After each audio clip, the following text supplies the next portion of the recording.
Segundo Samuel 6, a partir do 12 até o 23.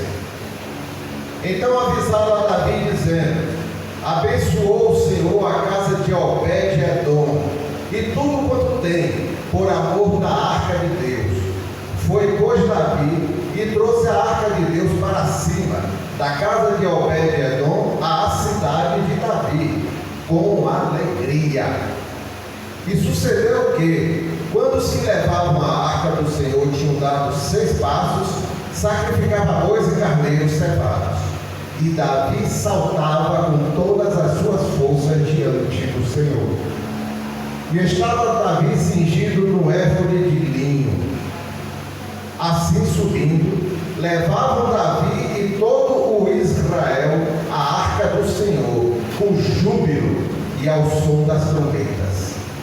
E sucedeu que, entrando a arca do Senhor na cidade de Davi, Mical, a filha de Saul, estava olhando pela janela e, vendo ao rei Davi, que ia bailando e saltando diante do Senhor, o desprezou no seu coração. E, introduzindo a arca do Senhor, a puseram no seu lugar, na tenda que Davi lhe armara. E ofereceu Davi holocaustos e ofertas pacíficas perante o Senhor. E acabando Davi de oferecer os holocaustos e ofertas pacíficas, abençoou o povo em nome do Senhor dos Exércitos. E repartiu a todo o povo e a toda a multidão de Israel, desde os homens até as mulheres, a cada um bolo de pão e um bom pedaço de carne e um frasco de vinho. Então foi-se todo o povo, cada um para a sua casa. E voltando Davi para abençoar a sua casa, Mical, a filha de Saul, saiu a encontrar-se com Davi e disse: quão honrado foi o rei de Israel, descobrindo-se hoje aos olhos das servas de seus servos, como sem pejo se descobre qualquer dos vadios. Disse, porém, Davi a Mical: perante o Senhor que me escolheu a mim, antes do que a teu pai, e a toda a sua casa, mandando-me que fosse chefe sobre o povo do Senhor, sobre Israel. Perante o Senhor me tenho alegrado. E ainda mais do que isto, me envilecerei e me humilharei aos meus olhos. E das servas de quem falastes, delas serei honrado. E Mical, a filha de Saul, não teve filhos até o dia da sua morte. Oremos. Senhor, graças te damos, porque o Senhor é vida, nos dá vida, e a tua palavra nos vivifica, Senhor. E vivifica a tua palavra pelo teu Espírito Santo nas nossas vidas. Um texto, ó Deus, de quase 13.000 anos, mas gerando vida nas nossas vidas hoje. Faz isso em nossas vidas, Senhor. Desperta nosso coração para cantarmos, louvarmos, exaltarmos o Senhor com a nossa alma, Senhor. A pleno vapor com todo o nosso pulmão, Senhor, possamos louvar o Senhor, Pai, no nome de Jesus. Amém. Amém. Amém. Irmãos, eu queria só pontuar o seguinte: irmãos, é necessário que em muitos momentos das nossas vidas paremos para avaliar onde estamos. Onde estamos? Como estamos? Como estamos? De que forma chegamos? São 3 perguntas que nós precisamos de vez em quando parar e fazer essa avaliação. Como estamos? Como estamos? Onde estamos? Primeira pergunta. Será que é o lugar que deveríamos estar segundo a aprovação de Deus? Onde estamos? Seja onde nós estivermos. Quando eu faço onde, não é só o sentido geográfico. Aonde eu estou representa que eu estou no lugar onde Deus quer que eu esteja. Para eu saber que eu estou no lugar onde Deus quer que eu esteja, independente de qual situação e qual assunto, eu preciso estar em sintonia com Deus. Eu preciso me relacionar com Deus. Então eu preciso saber onde eu estou. Está agradando a Deus? Como estou? vai mostrar se eu tenho relacionamento com Deus. Porque como eu estou, vai mostrar se o que eu estou fazendo, se eu estou vivendo, está agradando a Deus. Eu estou fazendo aquilo que agrada a Deus, em obediência a Deus. Então, onde eu estou, tem que mostrar também como eu estou, é o resultado de que a primeira pergunta foi bem respondida. Porque se eu não estou fazendo aquilo que agrada a Deus, então eu posso não estar em sintonia com Deus, não estar em relacionamento com Deus, e estou indo no lugar errado. E assim vai. Com muitas perguntas, não vamos ficar aqui fazendo todas. E a terceira pergunta: como chegamos até ali? Como foi que eu cheguei até aqui? Estou em sintonia com Deus? Então Deus me trouxe aqui. E se eu trouxe aqui, Ele me trouxe aqui, eu estou fazendo o que Ele esperava que eu fizesse aqui? Isso estou falando em qualquer área da nossa vida. Qualquer área. Se as duas primeiras perguntas foram respondidas em consonância com Deus, a terceira é: como chegamos? Tem que ser resultado de que Deus me trouxe aqui. Deus está me trazendo até aqui. Até aqui me conduziu o Senhor. Então eu tenho que reconhecer isso. Então de vez em quando eu tenho que fazer essa pergunta: onde eu estou? Estou no lugar certo que Deus me colocou? Estou andando junto com as pessoas certas? Eu estou fazendo o que Ele queria que eu fizesse? Estou tendo a sua aprovação? E como foi que eu cheguei? Porque eu posso ter chegado em um lugar que não agrada a Deus, que não foi resultado do relacionamento com Deus, e agora estou sofrendo e estou padecendo coisas que é fruto da minha desobediência a Deus, que é fruto da minha teimosia, que é fruto da minha ansiedade, que é fruto da minha precipitação, que é fruto de uma série de coisas negativas que eu fiz. E às vezes eu clamo a Deus, mas eu estou dizendo: volta ao teu primeiro amor, conserta ali na origem e vai reconstruindo a tua vida, para eu te levar onde eu quero que você esteja e te restaurando em todos os sentidos. Irmãos, mas mesmo que tenhamos boas respostas a essas três perguntas, há uma quarta que também precisamos fazer. Porque tudo pode estar bem, tudo pode estar certo, está tudo caminhando certo, está tudo frutificando, está tudo uma beleza. Mas eu tenho que parar e olhar: será que eu esqueci de alguma coisa essencial da minha vida lá atrás? Deixei de praticar, deixei de observar, deixei de fazer, não busco mais, porque está tudo tão bem que eu relaxo e deixo de vigiar nas coisas essenciais da vida. Será que eu abandonei alguma coisa lá atrás, essencial da minha vida? E foi isso que me trouxe até aqui? Precisamos esquadrinhar as nossas vidas, para sempre estarmos analisando, apesar de tudo estar bem. Será que tem alguma coisa que eu deixei para trás e que vai me fazer falta a qualquer momento? Irmão, vendo esse trecho da palavra de Deus que nós lemos, aqui resume um pouco o que a gente vai falar, mas a história vai um pouco antes, alguns anos antes, começa um pouco antes, para chegar nesse momento aqui. Nós percebemos um Davi, aqui o rei Davi, atento, ele para no meio da festa, ele para no meio de tudo positivo que nós vamos ver aqui, ele olha para trás e diz: está faltando uma coisa essencial. Está tudo bom, está tudo certo, está tudo certo, está tudo caminhando, está tudo saindo melhor do que imaginava, mas tem algo fundamental faltando. E a gente tem que corrigir agora. Isso é prioridade. Um Davi que mesmo sentado no trono de Israel, não se esqueceu de quem o levou até ali. Isso foi Davi. Ele não esqueceu quem o acompanhou em todos os momentos da sua vida, desde a sua unção foi o profeta Samuel, quando ele era adolescente, provavelmente seus 15, 16 anos.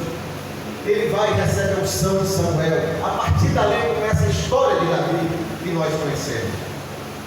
ele não se esqueceu de que ele era o rei de Israel, mas acima dele tinha o rei dos reis. Vamos aprender aqui 5 lições que eu consegui extrair aqui de Davi. Tem muitas, mas hoje vamos ficar por 5.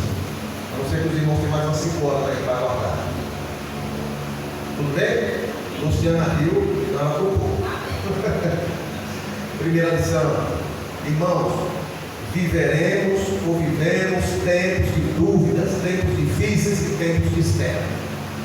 Davi viveu tempos de dúvida, tempos difíceis e tempos de espera. Ele viveu, mas não abandonou o Senhor. Davi viveu tempos de dúvidas. O que é que vai acontecer? Vamos imaginar que está aqui um adolescente, seus 15, 16 anos, tomando conta das ovelhas do pai.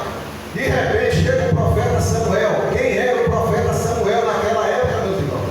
Era o fim da época dos juízes. Ele foi o último juiz. Muitos dizem que ele foi quase como rei. Muitos dizem que ele foi um sacerdote, foi um profeta. Ele foi uma mistura de tanta coisa. Era tanto unção que tinha no homem. E esse homem entra na casa de Davi, na casa de sua família, e pergunta por Davi, pela família de Davi, e trazem os irmãos de Davi, os mais velhos, os mais altos, os mais fortes, os mais sabidos, os cheios de diploma, e ninguém foi aprovado por Deus. E ele insiste, Samuel insiste, está faltando alguém, não tem mais ninguém, mas Deus disse que tinha alguém aqui, e ele ainda não me confirmou que são esses. Aí lembram de Davi lá no campo e mandam buscar Davi correndo, e Samuel unge Davi, um adolescente.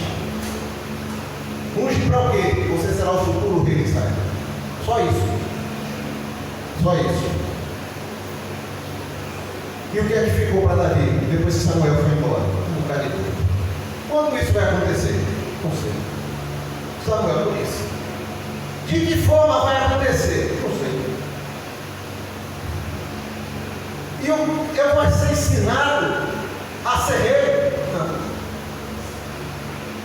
E quando vai acontecer as coisas? Foi só interrogações. Havia uma palavra. Deus disse a Samuel: unja Davi como futuro rei de Israel. O resto é comigo. Aleluia, Jesus. Glória a Deus. Davi sofreu como qualquer um de nós sofreria. Sofreu dúvidas. Sofreu tempos difíceis. E nós sabemos, quem já leu a história de Davi, sabe quantos tempos difíceis ele passou. Sofreu pela espera. Davi foi ungido.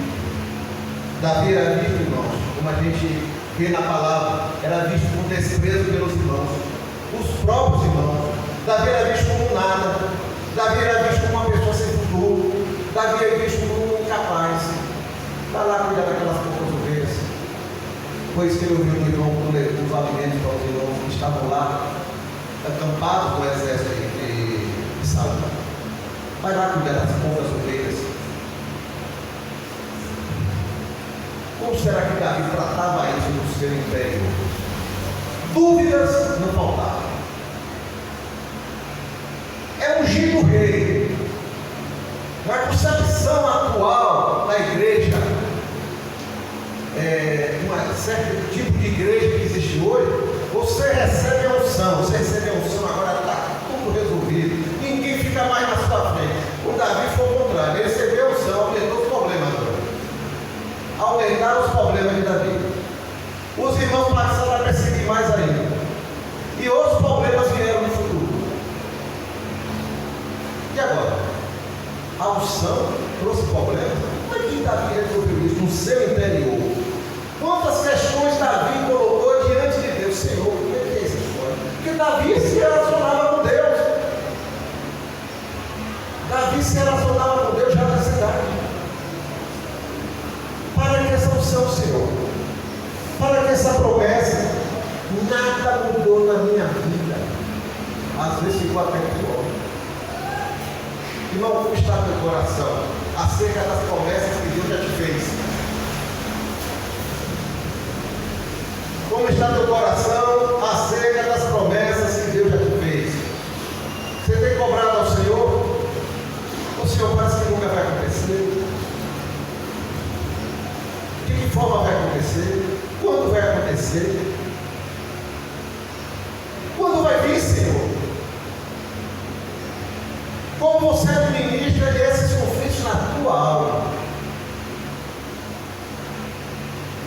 Davi teve que administrar esses conflitos ao longo de anos. Uma unção, mas que estava trazendo problemas para ele. Mas era a promessa de Deus. Ele tinha confiança. Como é que você luta com as suas dúvidas? Acho que ninguém aqui tem dúvida, né? Eu tenho. Ninguém tem dúvida não das coisas? E as respostas vêm do Senhor, mas dúvida não tem. Nós temos dúvidas. E aqui dentro a gente luta contra elas, para que elas fiquem debaixo do poder de Deus. Amém? Deus prometeu o trono de Israel a Davi, mas não prometeu a ele um caminho suave. Não prometeu sombra e água fresca. Ele prometeu o trono. E ungiu ele. Se Deus prometeu, Davi se deu. Ninguém impediria. E Deus também não prometeu a você que sua bênção chegaria numa bandeja e você sentado no autotrono. A mim também. Temos que entender isso. Irmãos, nesta vida, neste deserto que atravessamos, igual Israel por 40 anos, um dia vamos atravessar. Israel chegou na Canaã, e nós vamos chegar na Canaã celestial. Nesta vida, provas virão. E a nossa fé será testada até os seus limites. Sejamos prontos. Entendemos isso? Não podemos cobrar de Deus o que Ele não nos prometeu. O povo caminhou no deserto. Deus providenciou a sombra, mas caminhou no deserto. O povo atravessou a noite fria. Deus botou a coluna de fogo, aquecido. Mas o povo teve que atravessar o deserto à noite. O Senhor cumprirá a sua promessa. Assim como Israel entrou na Canaã celestial, nós vamos entrar na Canaã terrena, nós vamos entrar na Canaã celestial. E as promessas que o Senhor fez aqui, Ele vai cumprir, porque Ele é fiel. Como a gente deu aqui, Deus não é homem para mentir, nem filho de homem para mudar de ideia ao se arrepender. O que Ele prometeu, Ele vai cumprir. A segunda lição: necessitamos de paciência e perseverança nas nossas lutas. Paciência e perseverança nas nossas lutas. A vitória sobre Golias, que a gente conhece muito. A vitória sobre Golias. Davi venceu Golias. Representa mais do que a confirmação da unção. Representa Deus confirmando a unção sobre Davi e ao mesmo tempo mostrando a Israel de uma vez, para todo mundo de uma vez, a liderança firme de Davi. A coragem. Todo o exército visualizou um homem ungido e firme na sua liderança e na sua vida. Davi agora estava conhecido. Quem não conhecia, era conhecido, ficava só no alto do monte cuidando das ovelhas, não era nem lembrado pela própria família, agora está no meio do exército de Israel, o rei é Saul, e agora todos estão vendo quem é Davi.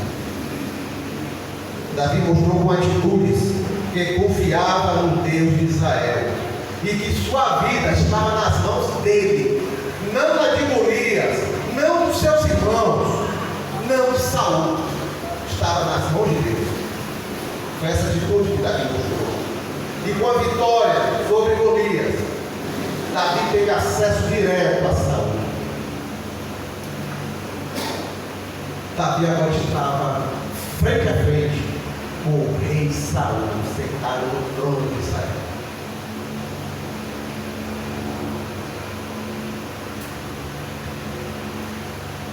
Deus leva Davi para dentro da corte de Saul e torna Davi popular. É Deus que faz o jeito dele. Davi passou a ser conhecido por suas vitórias. Já se passaram aqui algum tempo.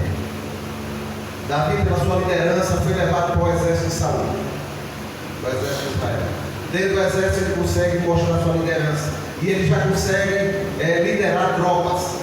E ele consegue algumas vitórias. E por essas vitórias, o povo de Israel exalta Davi como um grande vencedor. Saul venceu milhares, mas Davi venceu seus 10 lugares. O povo começa a enxergar Davi, aquele esquecido lá pela própria família. Ungido por Samuel, Deus vai trazendo Davi aos poucos para o lugar onde ele vai receber a bênção completa. Mas o rei Saul, aí vem as lutas, os tempos difíceis. Saul teve ciúme da popularidade de Davi. Ficou desorientado, totalmente desorientado. E quando percebeu que Deus o rejeitava e abençoava Davi, piorou a situação. Quando ele percebeu que o povo se engraçou por Davi, estava apaixonado por Davi, Saul se irou e desejou matar Davi. E Davi teve que fugir. Davi, o popular, teve que fugir por anos, como se fosse um criminoso.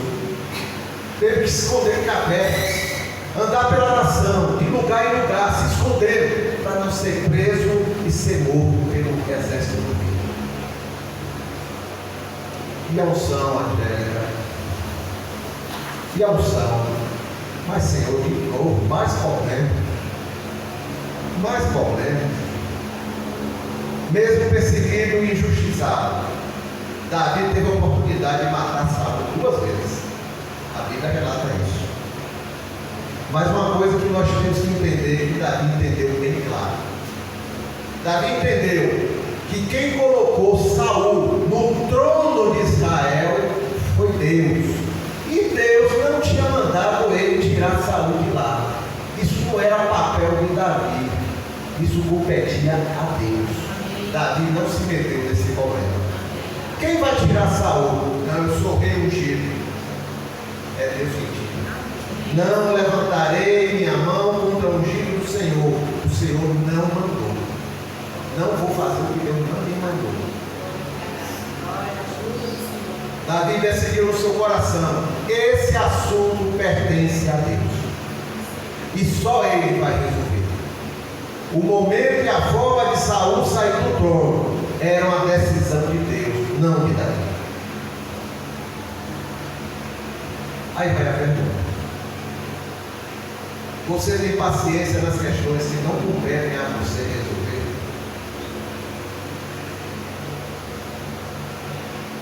Quantas questões da nossa vida não somos nós que vamos resolver, é o Senhor. Eu tenho paciência de esperar a solução do Senhor, de continuar vivendo a vida do Senhor, de continuar manifestando o meu testemunho no Senhor, de continuar edificando a minha vida e a vida de quem me serve, de fazer a obra do Senhor, de trabalhar, de estudar, de ajudar, de fazer seja o que for. Mas aquele problema que vai resolver o Senhor, eu oro e intercedo, mas quem vai resolver o Senhor. Eu tenho alimentado paciência dentro do meu coração de esperar o dia do Senhor, a forma do Senhor agir. Eu tenho perseverado no Senhor nas lutas, que não sou eu que vou decidir, somente Ele. Eu tenho perseverado, ou eu estou dando passos para trás? Cada obstáculo eu dou um passo para trás. Cada obstáculo eu me desanimo. E vou me afastando daquilo que eu queria do Senhor. Como eu tenho alimentado meu coração nos assuntos que só Deus pode agir. Como é que eu estou alimentando meu coração nessas situações? Com ansiedade? A ansiedade vai resolver? Eu gostaria que resolvesse hoje, mas o Senhor tem um dia dele. Aí eu alimento meu coração com ansiedade, minha alma com ansiedade. O que é que vai acontecer? Eu vou ficar ansioso e vou querer me intrometer na ação de Deus, no projeto de Deus, no agir de Deus, no mover de Deus. Eu vou querer fazer, dar um empurrão em Deus. Vai, Deus, vai logo. O que é que vai resultar? Mais problemas. Eu vou ter um problema que só Deus resolve e vou começar a criar outro problema. Um problema grudado no outro, já são 2, não é mais um. Eu estou alimentando meu coração com tristeza e amargo. Estou vivo abatido. triste, porque o Senhor ainda não me deu a solução. E quando olho para mim, olho com semblante de tristeza, não tem confiança. Eu estou alimentado com murmuração, fico murmurando, o Senhor não tem sido bom para mim, o Senhor não tem olhado para mim, o Senhor não tem feito isso por mim, o Senhor me abandonou, e começo a fazer questionamentos murmurativos, e isso vai alimentando meu coração. Eu me afasto de Deus, olha, eu não quero nem mais nele. Oro, naquele tempo no oro. Eu não vou nem para a igreja. E eu não vou passar perto de Márcia, não, porque Márcia fica insistindo em orar. Eu não quero, não. É assim que eu tenho tratado os assuntos que compete a Deus, porque Ele já mostrou para mim que é Ele que vai resolver, é Ele que vai decidir, é Ele que vai intervir. Compete a mim fazer a minha parte. Irmão, lembre-se do Senhor. O que é que o Senhor fala na sua palavra? Está no Velho Testamento e no Novo. Meu justo viverá pela fé. E aquele que regular a minha alma não terá prazer nele. Temos que exercitar a nossa fé. Assim como Davi exercitou ao longo de anos de lutas, de perseguições, momentos difíceis, momentos de dúvidas, momentos de medo. Terceira lição: quem vai dar e completar a tua bênção é aquele que te prometeu a bênção.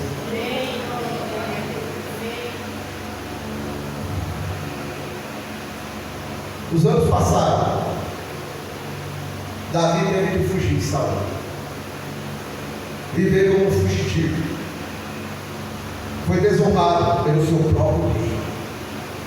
Não é fácil. Aquele que te lidera, você respeita, você é leal, é o que te perseguir. Davi servira lealmente, mas agora era perseguido como um criminoso pelo seu próprio rei. Mas, não entrando em detalhes da história, vamos resumir só isso aqui. Na guerra contra os filisteus, o rei Saul e seu filho Jonatas, que seria seu sucessor em caso de morte, morreram. O trono ficou vazio. E Davi era o rei ungido. O trono está vazio. E há o rei ungido. A bênção agora vem. A promessa vai ser cumprida. No entanto, nesse momento, apesar do trono estar vazio, o sucessor de Saul está morto, somente uma tribo reconheceu Davi como rei, a tribo de Judá. As 11 tribos, as outras 11 tribos não aceitaram Davi como rei, não seguiram sua liderança, e Davi foi coroado rei somente sobre Judá. A promessa estava se cumprindo, mas parcial. Dos 12 volumes não chegou. Você já recebeu uma promessa de Deus, mas que ainda não se completou?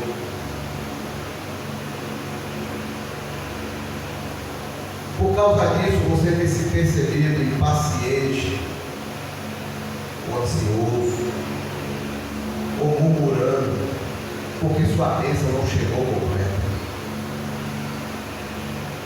Está faltando alguém da sua família. Está faltando seu marido. Está faltando sua esposa. Está faltando seu filho. Falta algo na sua vida profissional. Falta algo nos seus estudos. Falta algo em tantas áreas da sua vida. E essa falta às vezes te angustia, porque você queria a bênção completa. Já recebeu boa parte da bênção, falta um pedaço. Meu irmão, olhe para o alto. Quem vai dar e completar a tua bênção é aquele que te prometeu. Não é pelo esforço, não é pela ansiedade, não é pela tristeza. e Ele é fiel. Ele nunca mentiu, nunca se arrependeu, nunca se esqueceu de você. Ele prometeu, Ele vai completar o que prometeu a você. 7 anos depois da posse de Davi como rei de Judá, Davi estava reinando em Hebron. Hebron é a cidade onde está a caverna de Macpela. O que é a caverna de Macpela? Um terreno que Abraão comprou para enterrar ele e Sara. E até hoje estão lá, na cidade de Hebron, os restos mortais de Abraão, de Sara, de Isaac, de Rebeca, de Jacó e de Lia. Lá ficou sendo a capital provisória de Israel. E era lá que Davi estava. Nesses 7 anos, Davi venceu várias guerras, principalmente contra os filisteus, que foi o povo que mais espezinhou, mais foi pedra no sapato do povo de Israel. E só com Davi foi dado o golpe que consertou de vez. Após essas vitórias, e após mostrar firmeza, decisão, unção no trono de Judá, as 11 tribos reconheceram Davi como rei de Israel. 7 anos depois, em uma grande cerimônia, receberam Davi como rei sobre as 12 tribos. Davi então pôde contemplar aquela promessa que ele, quando tinha 15, 16 anos, uma unção que ele recebeu do profeta Samuel: você será rei sobre toda Israel, assim mandou ungir você, o Senhor do exército, Deus de Israel. Anos depois de lutas, momentos difíceis, de vencer dúvidas, de ser perseguido, de passar por tantos problemas, tantas dificuldades, Davi chega ao trono de toda Israel. A promessa foi entregue de forma completa por aquele que prometeu a ele. Amém? Você também recebeu promessa, Deus vai te entregar. A 4ª lição: traga de volta e restaure a presença de Deus no centro da tua vida.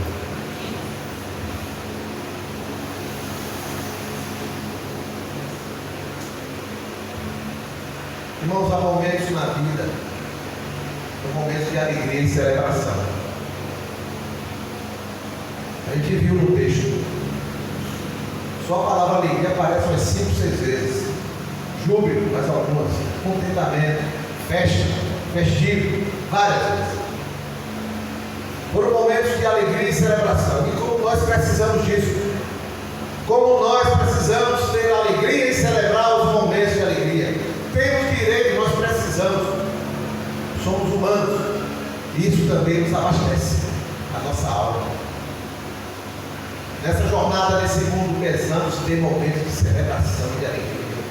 E aqui tem gente de misericórdia. Se começar com um momento de alegria aqui, de festivo, é a gente pulando, é a gente fazendo trenzinho, é a gente gritando, é a gente cantando, é a gente celebrando, é tudo. Isso é alegria verdadeira. Que nós temos que botar para fora, porque a alegria autêntica que o Senhor está nos dando. Precisamos desse momento de alegria. E esse era o momento que Davi estava vivendo junto com o povo de Israel. As 12 tribos reunidas como uma só nação, tendo um rei ungido pelo Senhor, e que tinha uma liderança firme. Davi se tornou o maior líder de Israel depois de Moisés. Davi via agora o fim de algo que começou quando ele foi ungido ainda adolescente. Era o final de uma jornada. As palavras de Samuel, enfim, se cumpriram. As palavras do profeta Samuel. Acabaram-se as dores que ele sofreu por tanto tempo. Acabaram-se a desonra que ele foi vítima do seu próprio rei, do descrédito que ele tinha até de sua própria família. acabou a desunião da nação. Havia um só rei sobre as 12 tribos. Mas se a gente for no capítulo anterior, no capítulo 5, a gente lê o capítulo 6. No capítulo 5 de 2 Samuel, o autor relata que após a celebração da coroação de Davi como rei sobre as 12 tribos, Davi partiu para a conquista da cidade dos Jebuseus. Que nome é esse? O que é isso? Jebuseus era um povo que continuava morando no meio do povo de Israel desde a época de Josué. Ninguém conseguiu tirá-los de lá. Ninguém conseguiu vencer. Muitas batalhas teve, mas nunca conseguiram vencer os Jebuseus. E Davi disse: o Senhor mandou conquistar a cidade de Jebuseus. Pediu orientação e o Senhor deu. A vitória será dada ao Senhor. E a luta foi grande. E eles resistiram mais uma vez. Mas Davi conquistou a cidade dos Jebuseus. E que cidade de Jebuseus é essa, né? Vocês conhecem pelo nome de Jerusalém. E Davi conquista a cidade de Jerusalém. E leva e torna ela a capital oficial de Israel a partir dali. Jerusalém é a cidade do rei, a sede do governo de Israel. Irmãos, o cenário está completo. Está tudo dando certo. Como a gente falou no início, a gente está pensando. Um mundo perfeito. Não tem mais problema. Davi é o rei. As 12 tribos reunidas. Os jebuseus finalmente foram conquistados. Israel agora tem a sua capital. O povo está alegre, o povo está motivado. É muita alegria, celebração em tudo quanto é lugar. Não temos momentos na nossa vida que parece desse jeito. Está tudo dando certinho. Tudo que a gente planeja está certinho. Tudo sai certinho. Tudo cai certinho. Nada está errado. Mas Davi parou. Olhou, analisou e identificou algo que precisava ser providenciado. E isso era urgente. A Arca da Aliança não estava em Jerusalém. Onde é que estava a Arca da Aliança? No tempo dos Juízes, o profeta Eli, a Arca da Aliança foi levada pelos filisteus. Tempos depois, a arca foi devolvida. Então vamos entrar aqui nos detalhes históricos. E na cidade para onde ela foi devolvida, que era uma cidade pequena, lá ela ficou. E até hoje, aqui, ela estava nessa cidade. E Davi agora diz: a arca tem que ir para Jerusalém. Mas por que a arca? Um baú feito de madeira de acácia, revestido de ouro. Que valor tem esse baú? A Arca da Aliança, irmão, nós estudamos aqui no tabernáculo. Representava a presença de Deus. O tabernáculo era a morada de Deus no meio do arraial do povo. E a arca, que estava no Santo dos Santos, representava o trono de Deus no meio do seu povo. A arca para Deus foi a simbologia do seu trono diante do povo. Por isso que ele é guardado entre dois querubins. Outro dos motivos que eu construí. A arca estava esquecida todos esses anos, desde o dia dos juízes. Davi percebeu, analisou e decidiu: a hora de consertar é agora. Por quê? Porque Jerusalém é a cidade do rei. Em Jerusalém está o trono do rei de Israel. E a arca é o trono de Deus. Então o trono do rei dos reis tem que vir para Jerusalém. Esse foi o pensamento de Davi. E aí eu queria fazer a seguinte pergunta. Seguinte questão. Nunca devemos esquecer quem é Deus em nossas vidas. Independente dos momentos que passamos. Aquele que nos criou, que nos escolheu, que nos sustentou até aqui, que nunca nos abandonou. E nós precisamos estar atentos. Porque tantos em momentos de fartura, tantos em momentos de vitórias, de abundância, de celebrações, de alegrias, como nos momentos de tristezas, de momentos difíceis, momentos de lutas, não esquecer de quem sempre cuidou de nós. Não esquecer de quem nunca esqueceu de nós, de quem nos conduziu até aqui, de quem cuidou de nós até aqui. E nós precisamos desses momentos em nossas vidas. E Davi, no meio dessa celebração toda, ele parou e analisou: a arca do Senhor, o trono do Senhor tem que vir para Jerusalém. Momentos que fazemos um balanço do que aconteceu até aqui. O que foi que aconteceu?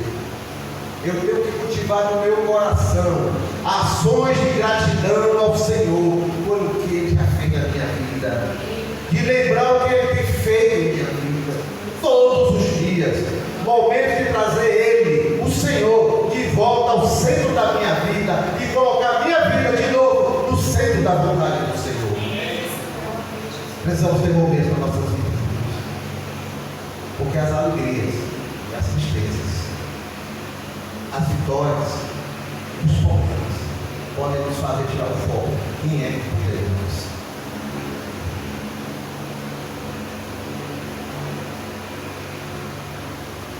A quinta lição, a última. Os teus adversários, é Deus quem cuidará e julgará. Amém. Não é você. Amém. Davi preparou uma grande festa para receber a arca da aliança. A arca seria recebida em Jerusalém, agora a capital oficial de Israel. Irmãos, a cidade, a gente fala cidade porque todo o povo de Jerusalém e os seus arredores, a cidade estava com a alma transbordando. Não, o que é alma? O que é a alma de Milena? É o conjunto que forma as vontades de Milena, os sonhos de Milena, as histórias que ela teve na sua vida até agora, seus anseios, suas decepções, tudo que representa o seu interior, é a personalidade, é o caráter, é o temperamento, é tudo que representa ela. E a gente conhece por Milena, conhece por Márcia, por Malena. Então, isso é a alma. A cidade estava com a alma transbordando de alegria e intenso prazer de receber o maior símbolo da presença de Deus no meio de Israel. Era um povo alegre. Isso é um momento de avivamento, quando o povo volta de novo os seus olhos para Deus. Está tudo bem, está tudo dando certo, mas não tire os meus olhos de Deus. Não tire os teus olhos de Deus, porque Ele te conduziu até aqui. Interessante. Davi, o rei, foi o maior líder dessa festa. Davi contagiou e mobilizou todo o povo. Davi contagiou e mobilizou os levitas, os sacerdotes, mobilizou os músicos. Asaf se viu doido. É o líder dos músicos que liga Asaf para providenciar os louvores, para receber a arca do Senhor. Davi mobilizou toda a corte do seu palácio. Ele fez todos verem que estava chegando na Jerusalém. Não era uma arca simplesmente, mas era o símbolo do trono de Israel. Isso é um avivamento, irmãos, é um despertar, despertando o povo para ver: olhe para o Senhor. Olhe para o Senhor. Irmãos, como eu vou louvar ao Senhor? Com toda a minha alma. Nós cantamos aqui essa música em adoração, como o rei da vida. Eu tenho adorado com toda a minha alma, porque eu pergunto com toda a minha alma. Mas antes de eu dizer se eu estou ou não com toda a minha alma, como eu tenho alimentado a minha alma? Eu tenho alimentado minha alma com gratidão a Deus.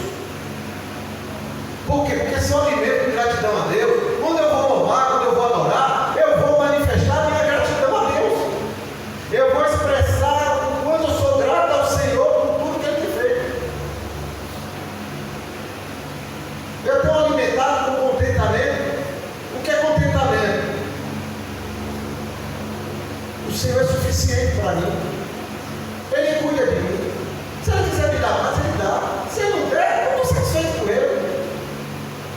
Não importa o que a área da vida seja. Eu estou alimentado minha alma com paz. O que é paz? Eu tenho paz com Márcia. Eu tenho paz com Irina. Eu tenho paz com meus irmãos. Eu tenho paz com minha família. Eu tenho paz com Deus. Eu tenho paz comigo mesmo. E na hora que eu vou louvar, exaltar o Senhor, isso vai me manifestar. Eu vou expressar isso junto no louvor e adoração. Eu estou alimentado com segurança. Eu tenho alimentado com oração, que eu confio no Senhor, que eu tenho firmeza no Senhor. As coisas não estão boas, mas eu continuo confiando no Senhor. As circunstâncias estão me cercando, não estão favoráveis, mas eu prosseguirei confiando no meu Senhor. No meu louvor isso vai refletir.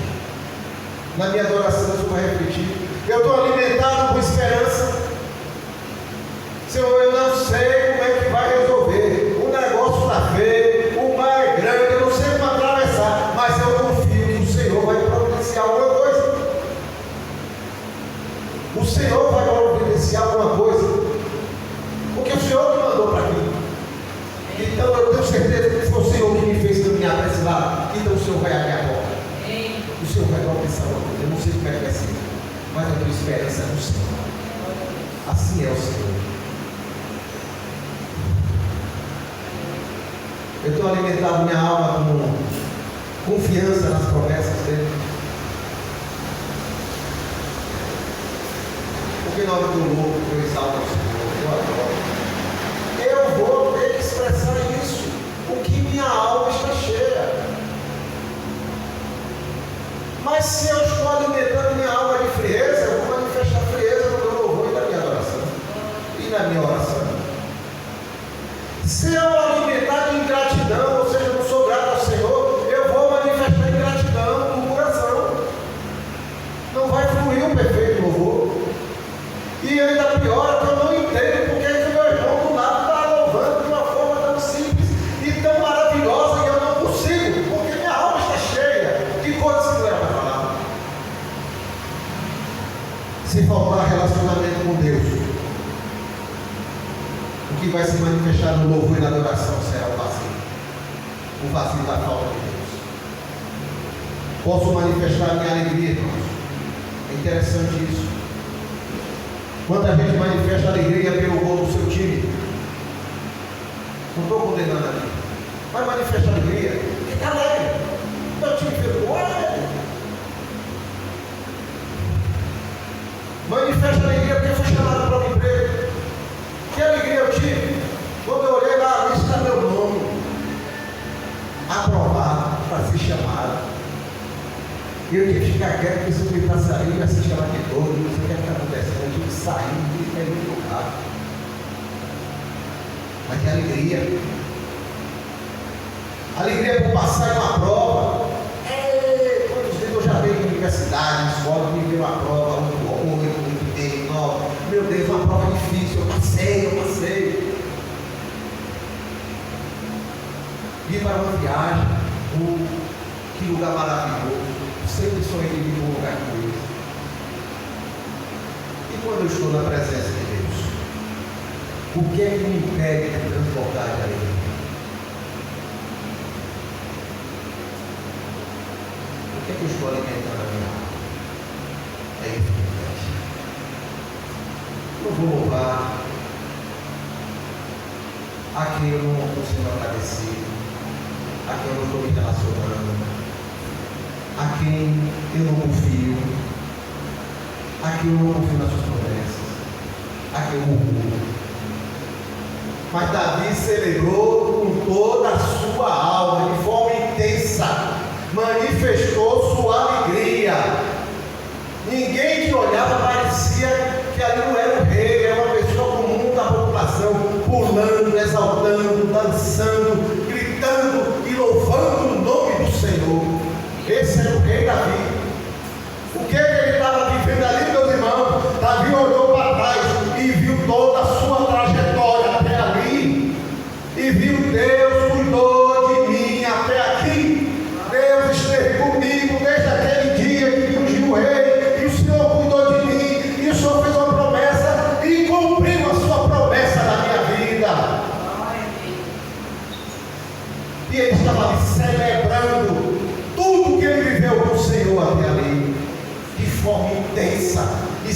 dançando com sua alma, dançando e louvando ao Senhor, pulando no meio do povo, e misturou-se com o povo para cantar, para dançar, para exaltar o Deus de Israel.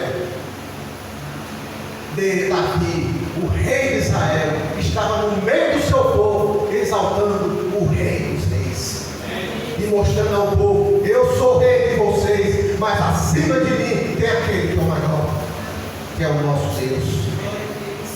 Davi testemunhou diante do povo um coração e uma alma rendidas ao Senhor. Esse é o nosso testemunho diante das pessoas que nos cercam. Aonde nós estivermos, o Senhor quer que eu manifeste a alegria de servir a Ele, a confiança que eu tenho nele, o prazer de estar na presença dele, o fruto de um relacionamento com ele, e a alma vai expressar a verdade que está dentro de mim, porque eu vou transbordar não palavras, mas vida do Senhor jogando dentro de mim.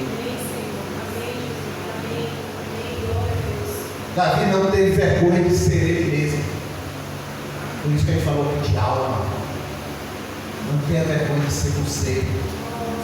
Não tenha vergonha de mostrar o seu prazer de ser servo do Deus vivo, aonde você estiver. Essa é a sua maior pregação, aonde você estiver. Você mostrar que eu sou alegre em servir ao meu Deus. Eu sou feliz porque eu sirvo ao meu Deus. E as pessoas veem você brilhando os olhos, a sua alma brilhando de alegria por estar no caminho do Senhor. E eles olham, a vida dela não está perfeita, mas ela é alegre com Deus que ela serve. Ela confia em Deus. Irmãos, podemos estar próximos a pessoas também que não vão entender isso. Mical, a esposa de Davi, filha mais nova de Saul. Davi casou com Mical como prêmio por ter derrotado Golias. Mical repudiou a atitude de Davi e criticou de forma ferina. A gente vai ver lá em Crônicas, ela fala de forma muito contundente. Criticou o comportamento de Davi. Ela não aceitou que Davi, sendo rei, se misturasse com o povo, mesmo que fosse para louvar Deus de Israel. Como resultado, Deus a disciplinou e ela não teve filhos por toda a sua vida. E aqui encerra o seguinte palavra: não se importe com aqueles que te criticam por sua fidelidade a Deus. Não se importe com essas pessoas. Siga em frente. Continue pulando e cantando e exaltando ao Senhor. Não importa onde você estiver. Não fique abatido com aqueles que não aceitam o teu relacionamento com Deus. Não mude seu jeito de ser por aqueles que desprezam a tua alegria, que desprezam o teu louvor e tua adoração genuína a Deus. Eles é que precisam conhecer a Deus. Continue servindo a Deus. Continue louvando a Deus. Continue adorando o seu nome. Deus recebe o teu louvor, meu irmão. Deus recebe a tua adoração. Ele se alegra com a tua alegria. Ele se alegra com a tua alegria. Ele se alegra com a tua alma transbordando da presença dele. Ele se alegra com a tua confiança dele e a tua perseverança em permanecer com ele. Que Deus abençoe a tua vida. Precisamos disso. Perseverar no Senhor, porque Ele não recuará em cumprir as suas promessas nas nossas vidas. Que o Senhor abençoe a vida de vocês. O Senhor abençoe a vida da sua igreja, de todos os seus filhos. Prossigamos, continuemos confiando no Senhor. Amém?